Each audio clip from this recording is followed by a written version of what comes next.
اللهجة المصرية مش مجرد وسيلة للتواصل، لكن مراية بتعكس تاريخ مصر وثقافتها الغنية، وبتلاقي جوه معناها مزيج من الكلمات اللي بتعود أصولها للغات المختلفة واللي اتأثرت بيها مصر عبر العصور.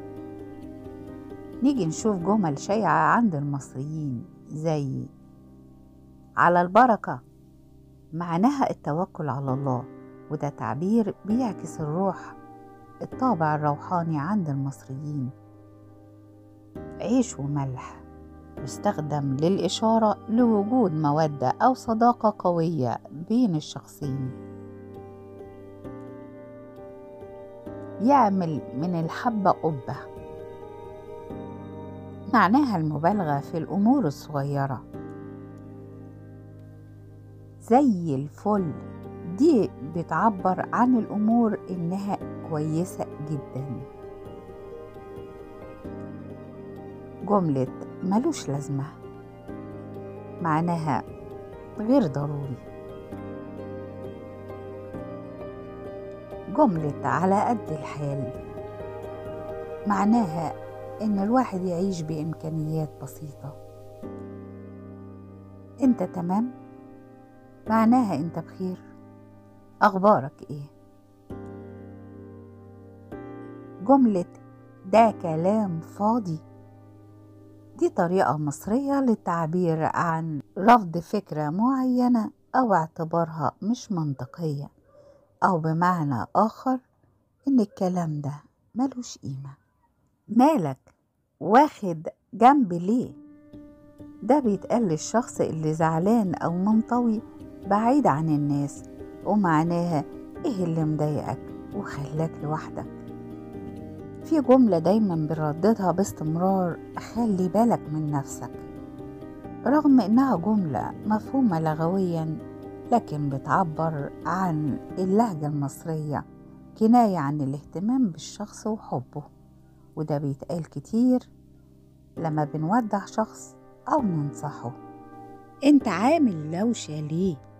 دوشة معناها ضوضاء أو إزعاج، ودي بتتقال لما حد بيبقى مزعج أو صوته عالي بدون سبب. عيش يا جدع، ده تعبير عن التحفيز والتشجيع، زي لما أقول لشخص عيش حياتك أو مفيش مشكلة. الدنيا مقلوبة، دي طريقة مصرية بتوضح أن الوضع مش مستقر. جملة واخدها على الكرامة، دي بتتقال لما شخص يبقى زعلان أو واخد موقف بسبب حساسيته الزيادة، ولما حد يقوله ما تزعلش ليه واخدها على الكرامة، حطها في دماغك. ده تعبير مصري معناه خلي بالك كويس قوي أو فكر فيها كويس.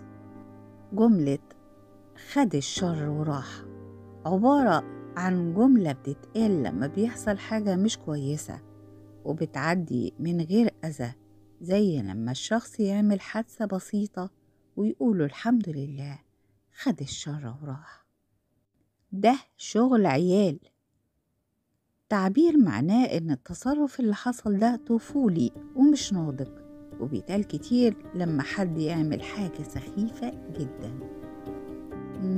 انت حطيتني في حتة تانية، ده تعبير مجازي معناه انك قلت حاجة غيرت تفكير الشخص او خليته يشوف الامور من منظور مختلف. يوه مش ناقصة، دي بتتقال لما الشخص يبقى مضغوط او اليوم مليان مشاكل ويجي موقف صغير يكمل عليه ويقول الدنيا مش ناقصة. ايه القرف ده؟ ده تعبير بيتقال لما حد يشوف حاجة مش عاجباه أو حاجة مقرفة فعلا، بس المصريين بيستخدموها أحيانا للتعبير عن الاستياء من موقف معين حتى لو مش حرفيا مقرف. يا عم خلي الطابق مسطور، معناها بلاش تفتح مواضيع قديمة وخلينا نسيب الأمور زي ما هي.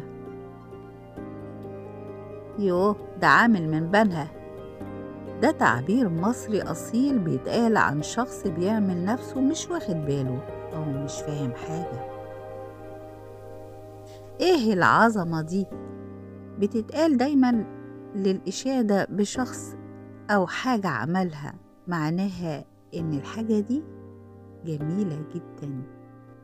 ما يخرش المية، ده تعبير مجازي معناه إن الحاجة دي ممتازة أو متماسكة جدا، زي لما حد يتكلم عن شغل أو منتج كويس ونقول إن الشغل ده ما يخرش المية.